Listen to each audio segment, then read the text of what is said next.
নমস্কাৰ বন্ধুসকল, welcome back to my channel. আপোনালোকৰ কাৰণে ভাল খবৰ যে এপিএছচিয়ে নতুনকৈ নটিফিকেশ্যন জাৰি কৰিছে। এপিএছচি CC 26ৰ বাবে আহক এই ভিডিঅ'টোৰ জৰিয়তে সবিশেষ জানো হওক। গতিকে দেৰি নকৰি ভিডিঅ'টো আৰম্ভ কৰোঁ।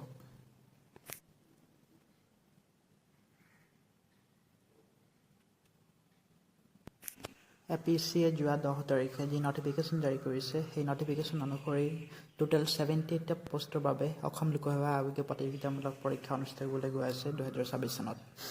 এপিএছচিত প্ৰকাশ পোৱা অনুসৰি এইবাৰ 11টা বিভিন্ন ডিপাৰ্টমেণ্টৰ কাৰণে সৰ্বমুঠ 78টা পোষ্টৰ বাবে আবেদন কৰিবলৈ পাৰিব।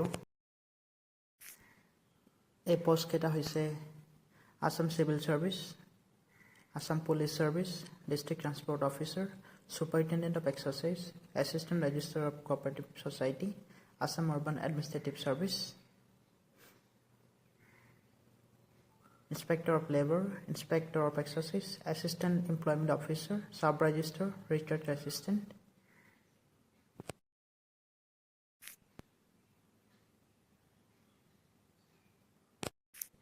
যেহেতু এপিএছচি এক্সাম 3টা স্তৰত হয়, প্ৰিলিমিনাৰী, মেইনছ আৰু ইণ্টাৰভিউ।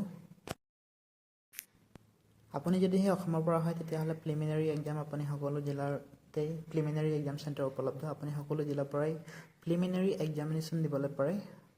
আৰু যদি প্ৰিলিমিনাৰী এক্সামিনেশ্যন কোৱালিফাই কৰে তেতিয়াহ'লে মেইনছ পৰীক্ষা দিবলৈ হ'লে আপুনি গুৱাহাটীলৈ আহিব লাগিব। গুৱাহাটীত যদিহে মেইনছ পৰীক্ষা আপুনি ক্লিয়াৰ কৰে তেতিয়াহ'লে আপোনাক পাৰ্চনেলি টেষ্টৰ কাৰণে মতা হ'ব।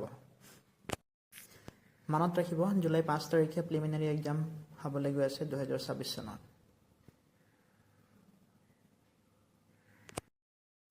নটিফিকেশ্যন অনুসৰি 1 নম্বৰ পৰা 6 নম্বৰ পোষ্টলৈকে পে'মেণ্ট ফৰ পে স্কেল 30,000ৰ পৰা ষ্টাৰ্টিং হ'ব আৰু 7 নম্বৰ পৰা 11 নম্বৰ পোষ্টলৈকে পে'মেণ্ট 3 মানে 22,000ৰ পৰা দৰমহা আপোনালোকৰ আৰম্ভ হ'ব। যিহেতু অনলাইন আবেদন প্ৰক্ৰিয়া আজিৰ পৰা আৰম্ভ হৈছে, এপ্ৰিলৰ 13 তাৰিখৰ পৰা মে 5 তাৰিখলৈকে আবেদন প্ৰক্ৰিয়া চলিব। গতিকে আপুনি যদি ভাবি আছে মই পৰীক্ষা দিম, তেতিয়াহ'লে পলম নকৰি অতি সোনকালে অনলাইন ফৰ্ম ফিল আপ কৰক। আপুনি যদিহে জেনেৰেল কাষ্টৰ হয় তেতিয়াহ'লে সৰ্বমুঠ 297 টকা দিব লাগিব, আৰু যদি OBC MOBC কাষ্টৰ হয় তেতিয়াহ'লে 197 টকা দিব লাগিব। আৰু যদিহে আপুনি ST SC BPL PWD বা ওমেন কেণ্ডিডেট হয় তেতিয়াহ'লে আপুনি কোনো ধৰণৰ এপ্লিকেশ্যন ফিজ দিবলৈ প্ৰয়োজন নাই। মাত্ৰ যিটো প্ৰচেছিং চাৰ্জ হয় CSCত ফৰ্ম ফিল আপ কৰোঁতে, সেই পইচাখিনি আপুনি 47 ৰুপিজ দিব লাগিব।